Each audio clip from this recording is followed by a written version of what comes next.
Disney is hurting, and they're hurting bad. It's not just their box office numbers and Disney Plus pulling in abysmal numbers. They are quite literally hurting on every front. It's very obvious as to how bad their park business is doing when information about attendance over the July 4th holiday was analyzed with information about their newest ride, Tiana's Bayou Adventure, which replaced the historic Splash Mountain. Don't worry though, the media says it's all your fault. Of course. This is Marks on Media, and today we're talking about the happiest place on earth facing some sad numbers. Now, let's get into it.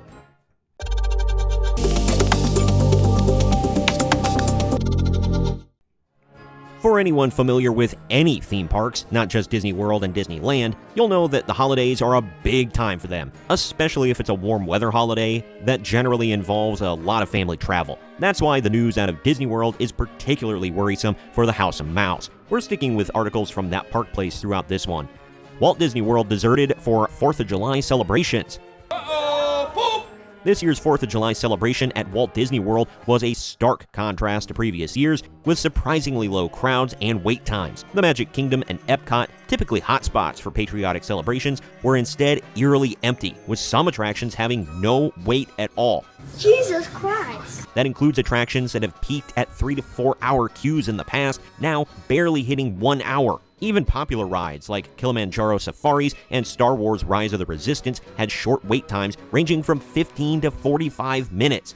Damn! For those that have never been, that is unheard of. YouTube influencer Lorena Creole, who's been visiting Disney on the 4th of July since childhood, noted the drastic change in crowd levels and decor. She described the celebration as less patriotic and less people compared to past years. The lack of decorations and character costumes was also noticeable. In previous years, Main Street and beyond was decked out in red, white, and blue. Characters were wearing America-themed costumes. Guests could expect a nearly 20-minute firework display. This year, decorations were kept to a very bare minimum. Characters were dressed normally, and the fireworks display didn't even hit 10 minutes.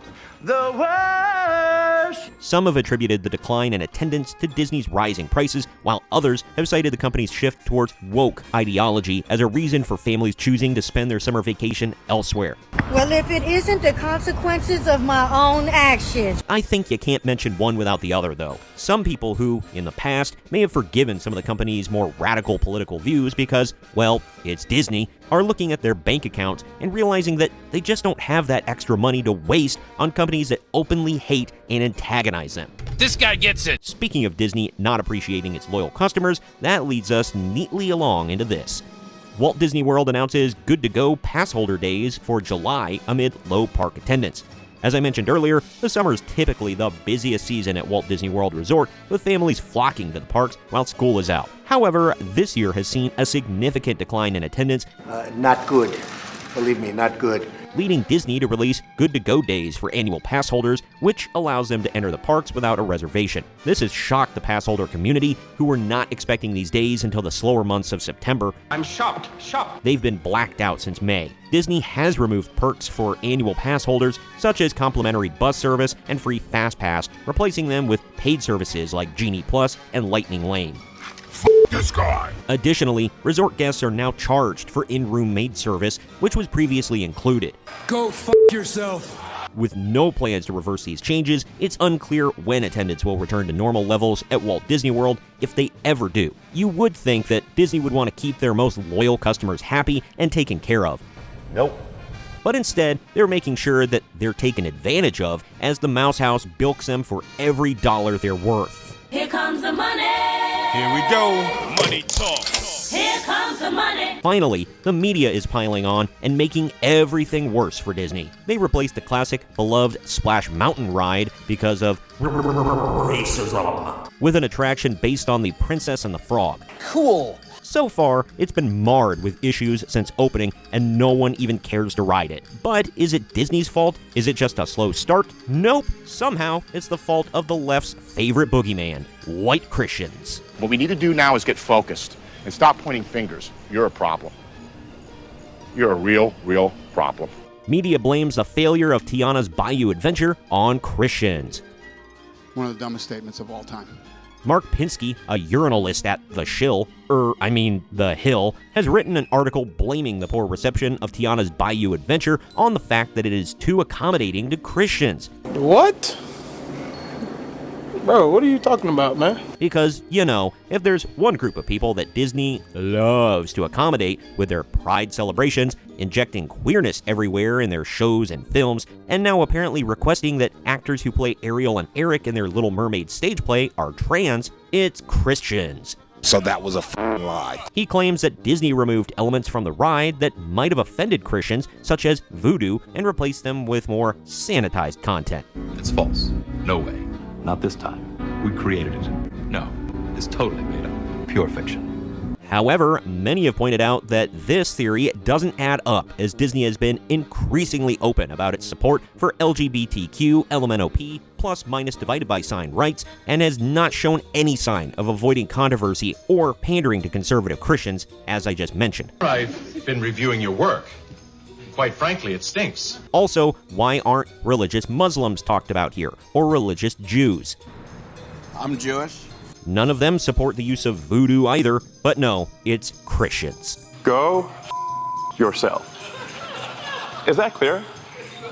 I hope it is. Plus, the fact that I've been told by Disney World goers that this ride is essentially a sequel to the movie in their Happily Ever After, so voodoo elements are not needed. Also, the main baddie from the film that performed voodoo was kinda, dragged to hell at the end of the movie. I know, spoilers. Spoilers. The article also notes that the ride itself has been plagued with technical issues and has been closed for long stretches of time since its opening. Pinsky fails to acknowledge these issues, though, instead choosing to focus on his conspiracy theory about Disney's supposed efforts to appease Christians, which he doesn't even elaborate on past "no voodoo mean Disney like Jesus."